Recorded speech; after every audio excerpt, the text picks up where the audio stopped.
সেদিন সন্ধ্যেবেলায় আরও একবার চলে গেছিলাম বন্ধুর বাড়িতে মারপিট করার জন্য। ভাই তৃতীয় বিশ্বযুদ্ধ লেগে গেছিলো সেই দিনই, কিন্তু না, আমরা গেছিলাম বার্থডে সেলিব্রেট করার জন্য। তার ছিল সেই দিন বার্থডে, কিন্তু আমরা তো হারামজাদা, আমরা তো মারপিটই করতে গেছি সেখানে। হারামির দলগুলো মারপিটই করছিল।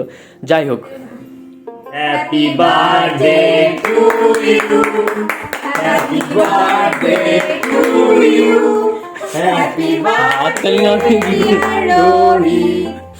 ওখানে তালে আছে ভাই, তালে বিঙ্গো টেনে মেরে গাইস বার্থডে বয়। আর এরপর আমি একটা কেক নিয়ে বসে পড়ি, কিন্তু তারপর হয় আমাদের সাথে এই অন্যায়। আজকে ভাই এই সমাজে কোনো দাম নেই ভাই, ওদের কাঁচের গ্লাসে ভাই শরবত দিয়েছিল, আমাদের ভাই এই স্টিলের গ্লাসে কোনো সম্মান নেই ছেলে বলে। তো তারপর সেলফির পালা শেষ হওয়ার পর আমরা ভাই পাত পেরে বসে পড়ি, কারণ সেদিন ছিল ভাই রোহিতের মানে পাকা দেখা, ওর সামনে বিয়ে। তো ওর পাকা দেখা ভাই আমাদের এরকম পাত পেরে ভাই এত কেক খাওয়ায়, তো আমি আর কৌশিক ভাই পাশে বসে খেয়ে পুরো উঠতে পারিনি ভাই। চিকেন কষা ছিল, গরম গরম লুচি ছিল, আর এদিকে লুচির ময়দাগুলো এভাবে বেলা হচ্ছিলো, কারণ রোহিতের ভাই এরকম কাজ করছিল।